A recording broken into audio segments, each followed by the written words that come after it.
मुंबईच्या अंधेरीमध्ये बांगलादेशींवर कारवाई करण्यात आली आहे आणि यारी रोड परिसरामधून 25 बांगलादेशींना ताब्यात घेतलंय आणि 25 बांगलादेशींपैकी 21 जण हे ट्रान्सजेंडर आहेत। बांगलादेशींना परत पाठवण्याची आता प्रक्रिया सुरू केलेली आहे। मुंबईमधून बांगलादेशींना आता अशा प्रकारे ताब्यात घेतलेल्या यारी रोड परिसरामधून जवळपास 25 बांगलादेशी आहेत। पोलिसांच्या सध्या ताब्यात आहेत आणि यामध्ये 25 पैकी 21 जण हे ट्रान्सजेंडर आहेत। या बांगलादेशींना आता परत पाठवण्याची ही प्रक्रिया सुरू झालेली आहे। मुंबईच्या महापौर रितू तावडे यांनी महापौर पद स्वीकारतानाच या संदर्भातली घोषणा केलेली होती आणि हा एक मोठा अजेंडा आता मुंबई महापालिकेसमोर आणि सत्ताधारी भाजपसमोर आहे, तो म्हणजे बांगलादेशी हटाव मोहीम आणि या दृष्टीनं कारवाईला सुरुवात झालेली आहे। ठिकठिकाणी अशा प्रकारची कारवाई पोलिसांकडून करण्यात येते आहे। या सगळ्यात मोठ्या कारवाईमध्ये आतापर्यंत अंधेरीमध्ये बांगलादेशींवर ही झालेल्या कारवाईमध्ये 25 बांगलादेशींना ताब्यात घेण्यात आलेलं आहे आणि मुंबईतल्या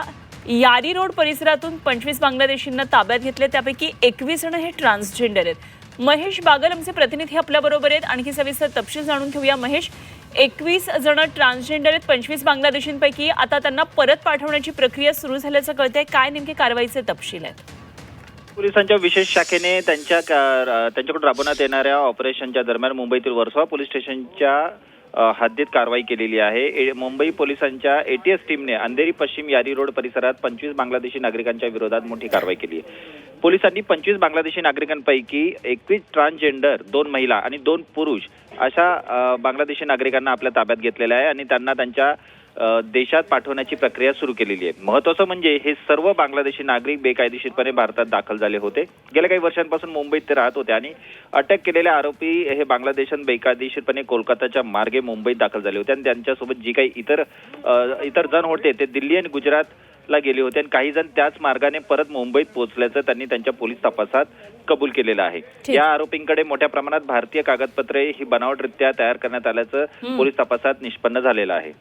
ठीक, महेश, धन्यवाद दिलेल्या या सगळ्या सविस्तर तपशिलांसाठी। महेश बागल आमचे प्रतिनिधी आपल्याबरोबर होते। काही हे ट्रान्सजेंडर जे आहे ते दर्शनासाठी आले होते आणि त्यांच्या ज्या हालचाली होत्या थोड्याशा संशयित वाटत होत्या आणि त्यांच्या भाषेबरोबर पण थोडीशी भाषा त्यांची इतर बंगाली लोकांपेक्षा थोडी वेगळी वाटत होती। काही शब्द त्यांचे जे कानात पडले ते थोडे वेगळे वाटल्याने त्याच्याबद्दल मी माझे एटीसी ऑफिसर आहे त्यांच्याशी चर्चा केली आणि त्यांना म्हणाले की ह्यांना आपण थोडंसं इंटरसेप्ट करूया, की बघूया, त्यांची चौकशी करूया आणि त्याप्रमाणे आम्ही त्यांची चौकशी केली आणि त्यांचे मोबाईल फोन चेक केल्यानंतर काही बांगलादेशचे त्याच्यामध्ये मोबाईल नंबर्स मिळाल्यानंतर त्यांचे पुढील त्यांना पोलीस ठाण्यात आणून पुढील कारवाई